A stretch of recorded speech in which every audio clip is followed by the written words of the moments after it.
Choc total. Au Burkina Faso, Ibrahim Traoré dynamite le système en livrant le palais présidentiel de Kossiam à 237 orphelins diplomates en furie. Médias en ébullition. La nation déchirée entre rage et stupéfaction.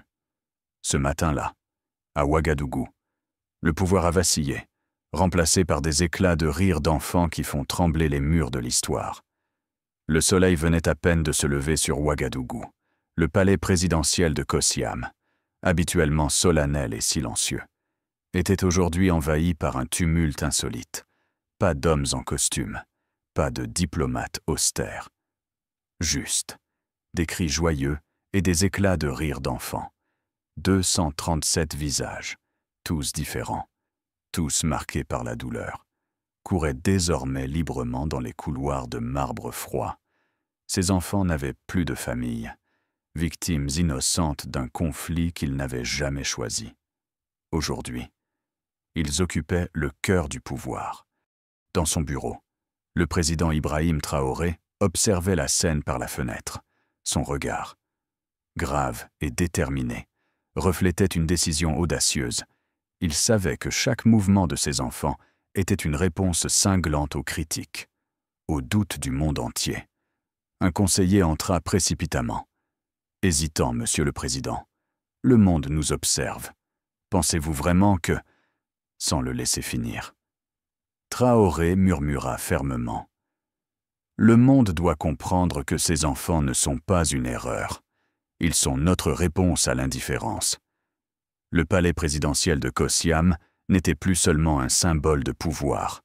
Il devenait désormais un cri silencieux, mais assourdissant, d'humanité. La nouvelle éclata comme une bombe diplomatique dans les salons feutrés des ambassades d'Ouagadougou. Personne n'avait prévu un tel bouleversement. Le palais présidentiel de Kossiam. Ce symbole intangible de l'autorité étatique, désormais transformé en une maison d'accueil pour orphelins. L'image était à la fois touchante et provocatrice. Dès les premières heures, les téléphones sonnèrent sans relâche. Des ambassadeurs occidentaux exprimèrent immédiatement leur désapprobation, certains annulant sur le champ leur rendez-vous avec le gouvernement ivoirien. Un diplomate européen lança sèchement à ses homologues « c'est de l'irresponsabilité politique ». Une mascarade. Sur les réseaux sociaux, les réactions se multiplièrent, polarisées, passionnées. D'un côté, certains voyaient en Ibrahim Traoré un héros moderne, un homme qui remettait l'humain au centre du pouvoir. De l'autre, des critiques acerbes l'accusaient d'avoir perdu la raison, d'être tombé dans le piège de l'émotion, facile, au détriment des intérêts nationaux. Au ministère de la Défense, l'ambiance était électrique. Le ministre, un homme connu pour sa rigueur militaire, prit une décision radicale. Il rédigea brièvement sa lettre de démission, scandalisé par ce qu'il percevait comme une atteinte à l'autorité de l'État. Pendant ce temps, au palais, Traoré continuait de regarder les enfants jouer avec un calme impénétrable. Il connaissait le coût de sa décision, mais restait convaincu de la justesse de son choix. Face à la tempête diplomatique qui se préparait, il n'était plus simplement un président. Il devenait une voix claire, intransigeante, prête à défier le monde entier au nom d'une humanité oubliée. Dans les heures qui suivirent, Ouagadougou devint le centre d'une véritable tempête médiatique. Les chaînes d'information internationales diffusaient en boucle les images insolites d'enfants jouant dans les couloirs du palais présidentiel de Kossiam. Mais les commentaires, loin d'être unanimes, révélèrent rapidement les fractures profondes au sein de la société. Les journaux d'opposition ivoiriens titrèrent sévèrement « Ibrahim Traoré perd-il le contrôle du pays ? Palais présidentiel de Kossiam ou jardin d'enfants ?» Des éditorialistes renommés en Europe dénonçaient cette initiative comme une manipulation émotionnelle dangereuse. Sur les plateaux télévisés, les analystes politiques se succédaient, dressant un portrait sombre du président ivoirien, un dirigeant impulsif, détaché des réalités politiques, préférant la compassion aux responsabilités réelles. L'opposition politique à Ouagadougou s'engouffra dans la brèche. Un jeune leader charismatique prit la parole devant les caméras du monde entier, critiquant ouvertement l'action du président. Le rôle d'un chef d'État est de gouverner, pas de transformer la présidence en orphelinat. Cette déclaration résonna comme un coup de tonnerre sur les réseaux sociaux. Les citoyens ivoiriens étaient divisés. Certains applaudissaient l'audace humanitaire de Traoré, tandis que d'autres l'accusaient de mettre en péril la stabilité du pays. Pendant ce temps, Ibrahim Traoré restait silencieux, derrière la façade calme du palais présidentiel de Kosiam. Il savait exactement ce qui l'avait déclenché. Sa décision était mûrement réfléchie. Il n'avait pas choisi cette bataille par naïveté politique, encore moins pour la gloire personnelle. Ce n'était pas simplement un geste symbolique, il voyait plus loin, au-delà des polémiques immédiates. Vers une vérité fondamentale, l'humanité ne peut être sacrifiée à la politique. Mais à cet instant précis, alors que le monde entier semblait se liguer contre lui, Ibrahim Traoré n'était pas encore prêt à révéler ses cartes, à mesure que la controverse grandissait. Ouagadougou semblait vibrer d'une énergie étrange, divisée, presque électrique. Les rues, les cafés, les marchés devenaient des lieux de débat passionnés. Deux camps se formaient clairement, exprimant deux visions radicalement opposées de l'avenir du pays. D'un côté, des jeunes Ivoiriens célébraient Ibrahim Traoré comme un héros audacieux, un visionnaire capable d'ébranler un système politique devenu indifférent aux plus faibles. Pour eux, la décision du président incarnait l'espoir d'une nation enfin capable de compassion authentique. Ils partageaient massivement sur les réseaux sociaux des images positives du président entouré des enfants, accompagnées du slogan « Enfin un président humain ». De l'autre, les voix plus conservatrices s'élevaient avec inquiétude. Certains citoyens voyaient en cette initiative une dangereuse distraction, une menace pour l'ordre public et la réputation internationale du pays. Sur les plateaux télévisés, les débats s'enflammaient. Quelle image donnons-nous au monde? Celle d'une nation gouvernée par des impulsions sentimentales plutôt que par la raison et la responsabilité. Même au sein des familles, le sujet était devenu sensible, suscitant disputes et malaises autour des tables du dîner. La fracture dépassait désormais le simple débat politique, elle révélait un questionnement profond sur les valeurs mêmes qui devaient guider une société. Ibrahim Traoré connaissait le risque. Il savait que cette division douloureuse était inévitable, peut-être même nécessaire, car derrière les cris et les polémiques, une question essentielle émergeait enfin clairement aux yeux du peuple ivoirien. Quel genre de pays voulons-nous vraiment devenir? Alors que la polémique atteignait son paroxysme, une jeune journaliste française débarqua discrètement à Ouagadougou. Élodie Laurent, réputée pour ses enquêtes incisives et ses révélations sans concession, était déterminée à percer le mystère Ibrahim Traoré. Venue initialement pour dénoncer ce qu'elle croyait être une mascarade politique.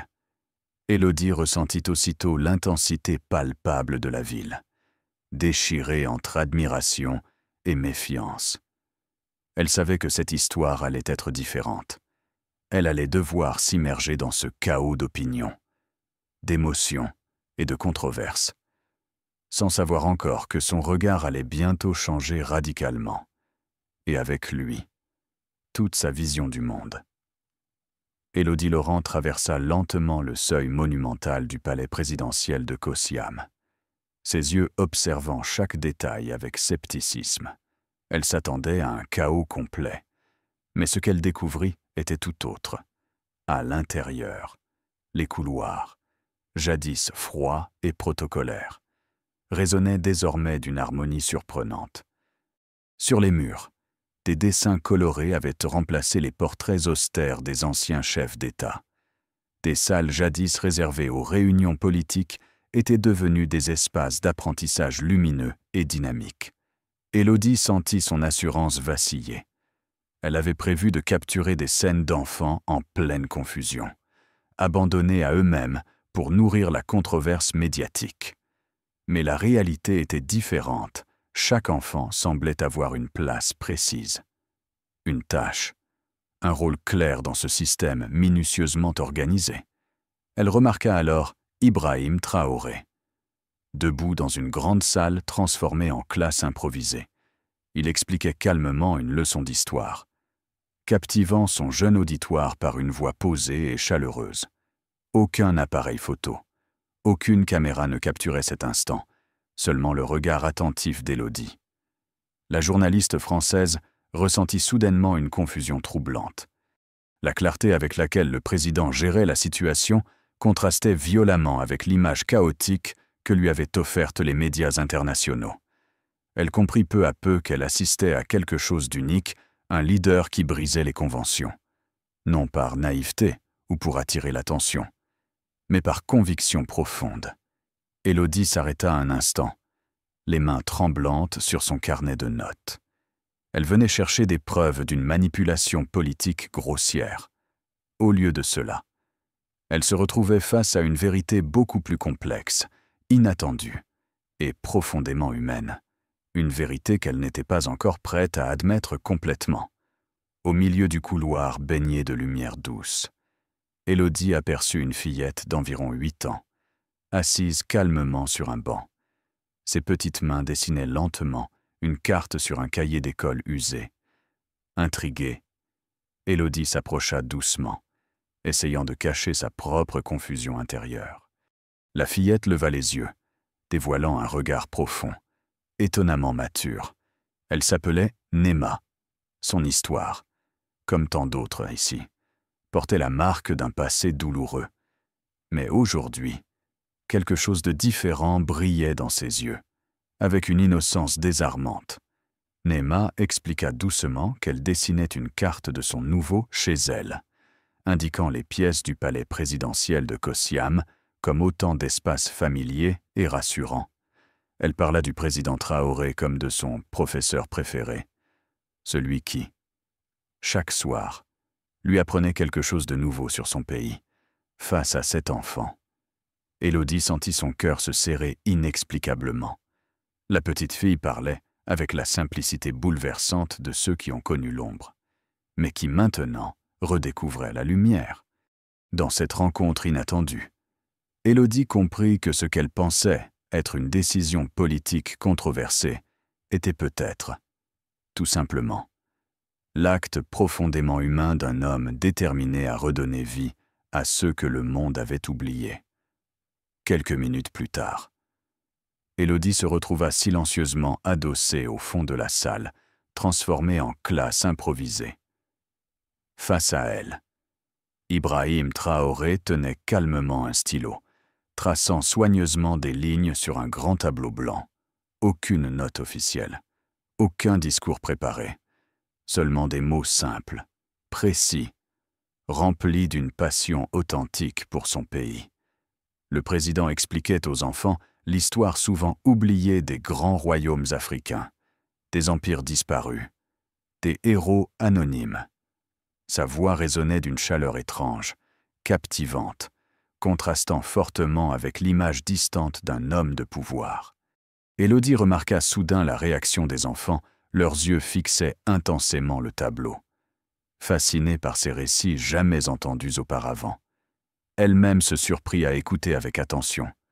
Absorbée par cette leçon inattendue, c'était une scène qu'elle n'aurait jamais imaginé un président, sans artifice, racontant simplement l'histoire d'un continent longtemps ignoré. Derrière la solennité du pouvoir, Élodie découvrait désormais un homme profondément engagé, décidé à enseigner une vérité que peu osaient dire à haute voix, en quittant discrètement la salle. La journaliste ressentit pour la première fois une émotion étrange, presque gênante. Elle était venue chercher la preuve d'un scandale politique. À la place, elle avait trouvé quelque chose de bien plus précieux, l'image rare d'un dirigeant qui, dans sa plus grande simplicité, inspirait la dignité et l'espoir. Désormais, elle comprenait clairement une chose. L'histoire qu'elle voulait raconter allait devoir changer radicalement de direction. Quelques jours après sa visite au palais présidentiel de Kosiam, Élodie reçut discrètement un document qui allait tout changer. Une lettre confidentielle. Jusque-là restée secrète, révélait que le président Ibrahim Traoré avait refusé une importante aide internationale. 2 milliards de dollars destinés officiellement à renforcer la sécurité militaire du pays. Élodie ressentit immédiatement une émotion étrange, un mélange d'admiration et de surprise profonde. Dans la lettre, Traoré expliquait clairement son refus. Il ne pouvait accepter un accord qui impliquait une augmentation des dépenses militaires au détriment des besoins fondamentaux du peuple ivoirien. En lisant entre les lignes, Élodie comprenait désormais l'intensité du débat autour de lui. Ce président avait pris une décision extrêmement risquée, préférant miser sur l'éducation, la dignité humaine et le bien-être des enfants orphelins, plutôt que sur des armes et des conflits sans fin. Les médias internationaux, qui ignoraient encore ce détail crucial, continuaient à le dépeindre comme un dirigeant irresponsable, émotif, déconnecté. Mais Élodie avait désormais la preuve tangible que la vérité était bien plus complexe dans son petit appartement à Ouagadougou. La journaliste relut plusieurs fois la lettre. Elle mesurait pleinement le courage nécessaire à une telle décision, s'opposer à des puissances mondiales au nom de valeurs humaines. Risquer son image publique et peut-être même sa sécurité personnelle pour une conviction profonde. En refermant le document, Élodie sentit clairement que son rôle avait changé. Elle n'était plus seulement la journaliste venue dévoiler un scandale. Elle était devenue la gardienne d'une vérité complexe, inconfortable, mais profondément humaine. Ibrahim Traoré avait choisi la vie des enfants au détriment de la politique et du pouvoir.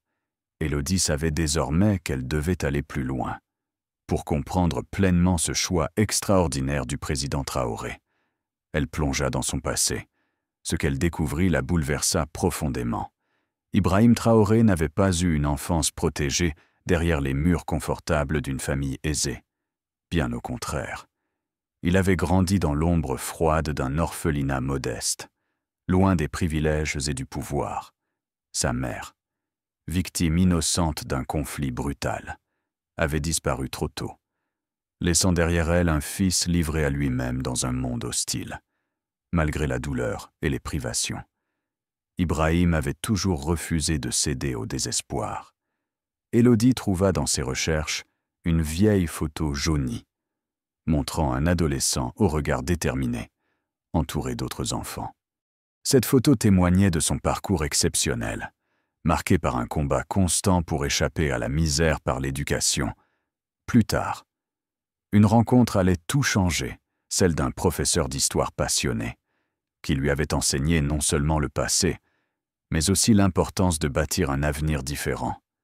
Cet homme, presque oublié aujourd'hui, avait planté en Ibrahim les graines de ce rêve audacieux: utiliser le pouvoir, non pour dominer, mais pour protéger les plus faibles.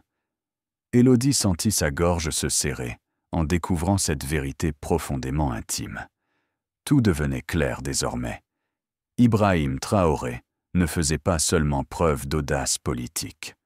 Il honorait une promesse qu'il s'était faite à lui-même, bien des années auparavant, celle de ne jamais oublier ceux que le monde avait abandonnés.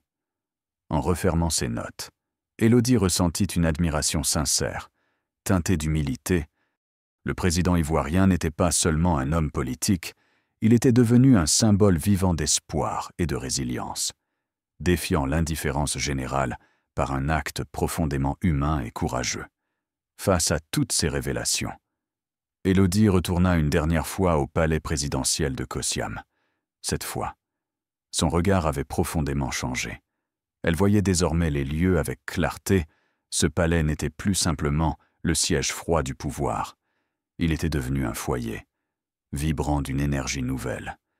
Elle observa discrètement la transformation radicale opérée par Ibrahim Traoré. Chaque pièce, chaque couloir, chaque jardin était désormais au service d'une communauté solidaire. Les salles de réunion autrefois réservées aux décisions politiques étaient devenues des classes lumineuses, remplies de rires et d'apprentissage. Les jardins élégants, où marchaient autrefois des diplomates, abritaient maintenant des potagers biologiques entretenus par les enfants eux-mêmes. Élodie vit aussi les ministres du gouvernement prendre leur repas aux côtés des enfants, dans une simplicité qui brisait toutes les conventions protocolaires. Ce n'était plus un décor artificiel, c'était devenu une réalité vivante et authentique. Plus que tout. Élodie comprenait désormais clairement l'intention profonde d'Ibrahim, ne jamais permettre que ses enfants grandissent en marge de la société, oubliés derrière les murs d'un orphelinat traditionnel. Au contraire, il voulait qu'ils soient au centre même du pouvoir, rappel constant d'une responsabilité humaine fondamentale. Alors qu'elle s'apprêtait à quitter le palais, Élodie réalisa une vérité bouleversante. Ibrahim Traoré ne cherchait ni reconnaissance, ni popularité facile. Son geste était bien plus profond, presque silencieux dans sa portée. Il redéfinissait simplement, mais radicalement, ce que signifiait réellement être un dirigeant. Pour Élodie, ce fut un moment de révélation personnelle, son récit journalistique allait désormais changer. Non plus pour dénoncer un scandale politique, mais pour révéler au monde une leçon d'humanité inattendue, née au cœur même du pouvoir. La nuit était tombée sur Ouagadougou, apportant un silence inhabituel sur le palais présidentiel de Kossiam. Ibrahim Traoré, assis dans son bureau éclairé par une simple lampe, examinait silencieusement quelques documents lorsqu'un bruit sourd retentit au loin. Quelque chose n'allait pas. En quelques secondes, la tension envahit chaque recoin du palais. Un homme, silhouette sombre et déterminée, avait pénétré dans l'enceinte du bâtiment, ancien garde présidentiel, marqué par un passé douloureux. Il avançait silencieusement dans l'obscurité. Au même moment, Traoré quitta son bureau avec calme, alerté par les murmures anxieux des enfants réveillés par les mouvements inhabituels. Il traversa le couloir, rassurant doucement les petits visages effrayés, sans soupçonner qu'à seulement quelques mètres derrière lui, un homme hanté par le désespoir s'apprêtait à agir. Tout se déroula en quelques secondes, à la fois brutal et irréel, lorsque la silhouette surgit soudainement devant lui, l'arme à la main. Ibrahim Traoré comprit immédiatement la gravité de l'instant. Pourtant, il ne tenta aucune défense, aucun geste de recul. Au lieu de cela, il fit quelque chose d'inattendu. Il s'interposa directement, bloquant instinctivement le couloir derrière lequel les enfants s'étaient rassemblés. Terrifié, le regard de l'assaillant croisa celui du président, révélant une rage mêlée d'un désespoir profond. Un instant interminable où le temps sembla suspendu. Ibrahim n'hésita pas, ne détourna pas les yeux. Dans ce moment critique, sa détermination silencieuse semblait dire « Je suis ici pour les protéger. Peu importe les conséquences. » Le silence fut finalement brisé par les cris lointains des gardes, accourant dans leur direction. L'homme hésita un bref instant, l'arme tremblante dans sa main crispée. Puis, soudainement conscient de son geste, il recula légèrement. Ibrahim Traoré resta immobile. Calme malgré la tension extrême, il venait de faire face à la violence sans y répondre par la violence, incarnant à cet instant précis une dignité rare, presque irréelle. La nuit était loin d'être finie. Mais pour Ibrahim, cette épreuve venait d'affirmer définitivement la vérité profonde de son engagement, protéger à tout prix les plus vulnérables, même au péril de sa propre vie. L'homme qui venait d'attaquer Ibrahim Traoré restait figé dans l'ombre, l'arme toujours tremblante à la main. Son regard, soudain troublé, suivait les silhouettes apeurées des enfants derrière le président. Ibrahim ne disait rien, ne bougeait pas. Il observait seulement cet homme, devinant au-delà de sa rage une douleur profondément enfouie. Le silence pesait lourdement dans le couloir, jusqu'à ce qu'un petit garçon sorte timidement de l'obscurité. Le cœur de l'assaillant s'arrêta soudain. Face à lui, le visage d'un enfant qu'il pensait avoir perdu pour toujours apparaissait clairement à la lumière faible du couloir, son propre fils, disparu depuis des mois, qu'il croyait victime du conflit. Les jambes de l'homme faiblirent. Il comprenait lentement l'ampleur de son erreur, le poids insupportable de la haine qui l'avait aveuglé. L'enfant, innocent et tremblant, regardait cet inconnu sans savoir qu'il se tenait devant son père, Ibrahim. Comprenant pleinement la gravité du moment, resta silencieux, laissant la vérité éclater d'elle-même. Aucune parole n'était nécessaire pour révéler la terrible ironie de la situation. L'homme avait voulu détruire celui-là, même qui avait protégé et sauvé son enfant. Un mélange de honte et de soulagement envahit brutalement l'agresseur. Le monde entier semblait s'effondrer autour de lui. Le président, quant à lui, resta debout, calme, laissant à l'homme le temps de réaliser pleinement ce miracle cruel et magnifique. Ce moment précis marqua une rupture décisive. Ibrahim Traoré n'avait pas simplement survécu à une attaque, il venait de prouver, sans un mot, la justesse absolue de son choix. Protéger ses enfants signifiait protéger l'humanité même, y compris celle de ses ennemis. Le silence s'étendait comme une vague sur tout le couloir du palais présidentiel de Kosiam. L'homme était à genoux, son arme désormais inutile, abandonnée à ses côtés, écrasé par l'émotion et la honte. Ibrahim Traoré avança doucement, sans aucune hésitation, et posa sa main avec bienveillance sur l'épaule de celui qui venait pourtant de le menacer. Dans ce geste, le président brisa définitivement toutes les règles du pouvoir traditionnel. Il venait d'offrir à son assaillant quelque chose de beaucoup plus fort que n'importe quelle punition, une chance de se relever, de retrouver une dignité perdue. Personne n'osait prononcer un mot. Ce silence puissant devenait le témoin privilégié d'un acte de pardon rare et inattendu. Les gardes présidentiels, arrivés enfin sur les lieux, se figèrent devant cette scène improbable. Personne n'avait prévu que l'autorité présidentielle puisse s'exprimer ainsi, par une force tranquille et une humanité sans précédent. Ibrahim leur fit comprendre d'un simple regard que l'intervention n'était plus nécessaire, quelques mètres plus loin. Élodie Laurent observait la scène avec le cœur serré. Tout ce qu'elle avait cru savoir sur le pouvoir venait d'être bouleversé. Elle savait désormais que ce moment était unique. Profondément symbolique, le président n'avait pas simplement pardonné une agression. Il avait redéfini radicalement ce qu'être un leader signifiait réellement. À cet instant précis, une vérité s'imposa clairement à tous ceux présents. Ibrahim Traoré venait de rappeler au monde que la plus puissante des réponses à la violence est souvent la plus simple et la plus difficile à donner, celle du pardon. Quelques semaines après cette nuit bouleversante, le palais présidentiel de Kosiam fut le théâtre d'un événement inédit. Ibrahim Traoré avait décidé d'organiser la toute première conférence nationale des enfants. 237 jeunes visages, hier oubliés et aujourd'hui au cœur même du pouvoir, occupaient solennellement les sièges autrefois réservés aux hauts fonctionnaires et aux diplomates. Chaque enfant avait préparé avec sérieux, et parfois avec timidité, une idée, un rêve, une proposition pour améliorer leur pays. Assis au fond de la salle, Ibrahim Traoré écoutait attentivement, sans jamais intervenir.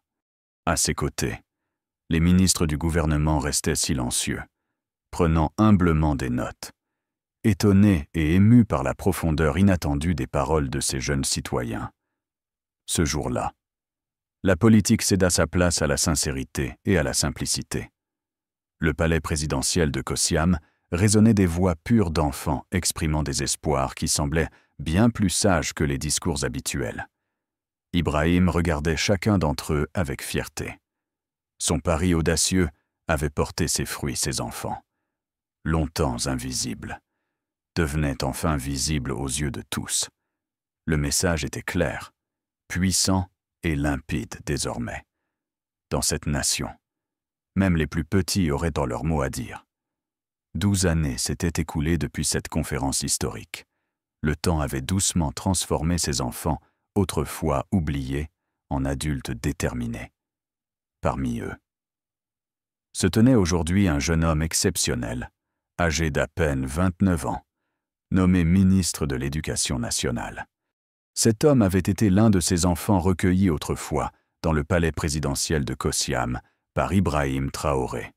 Sa nomination représentait bien plus qu'un simple symbole politique. Elle incarnait l'aboutissement d'un rêve audacieux lancé par un président visionnaire, face aux caméras et à une nation attentive. Le nouveau ministre parla avec une sincérité émouvante, évoquant avec simplicité son parcours improbable, marqué par les souvenirs indélébiles du palais, transformé en maison familiale. Il mentionna avec émotion les soirées où Ibrahim leur racontait patiemment l'histoire d'un continent oublié. Ce ministre jeune et brillant portait désormais la responsabilité de poursuivre l'œuvre de son mentor, rendre l'éducation accessible à tous, transformer chaque salle de classe en un lieu d'espoir. Dans le public, Ibrahim Traoré écoutait, discret mais profondément fier. Ce moment, à la fois ordinaire et extraordinaire, prouvait que son pari sur l'humain avait été juste. Un simple geste d'humanité avait suffi à changer radicalement l'avenir d'une nation tout entière. Des années plus tard, le palais présidentiel de Kossiam d'Ouagadougou avait définitivement perdu son aspect froid et austère. Désormais, il était connu comme un lieu d'accueil chaleureux, où régnait l'humanité simple et authentique. Dans une petite pièce aux murs recouverts de dessins d'enfants, Ibrahim Traoré, âgé désormais mais toujours aussi vif, était assis tranquillement sur une chaise modeste. Autour de lui, plusieurs enfants écoutaient attentivement l'histoire qu'il leur racontait avec douceur et patience. Ces récits n'étaient plus ceux du pouvoir ou de la politique, mais des histoires simples, pleines de sagesse et d'espoir. Il n'était plus seulement l'ancien président admiré par tout un peuple, il était devenu, avec le temps, un véritable grand-père pour toute une génération, incarnant parfaitement la bienveillance et l'humilité. Élodie Laurent, revenue pour une dernière fois au palais, observait cette scène avec émotion. Ce président, qu'elle avait autrefois jugé trop vite, était devenu aux yeux de tous un symbole vivant d'une humanité retrouvée. Son geste initial, jugé fou par tant d'observateurs, avait transformé durablement le pays tout entier. Ainsi s'achevait doucement cette histoire exceptionnelle. Ibrahim Traoré venait de prouver au monde que le vrai pouvoir ne réside ni dans la force, ni dans l'autorité. Le vrai pouvoir, c'est changer positivement la vie des autres. Merci à tous d'avoir regardé cette vidéo. N'hésitez pas à me dire en commentaire ce que vous pensez de cette histoire. Pensez à aimer la vidéo et à vous abonner pour découvrir d'autres contenus passionnants sur ma chaîne. N'oubliez pas de liker, de commenter et de vous abonner pour d'autres histoires inspirantes de développement personnel et d'autonomisation.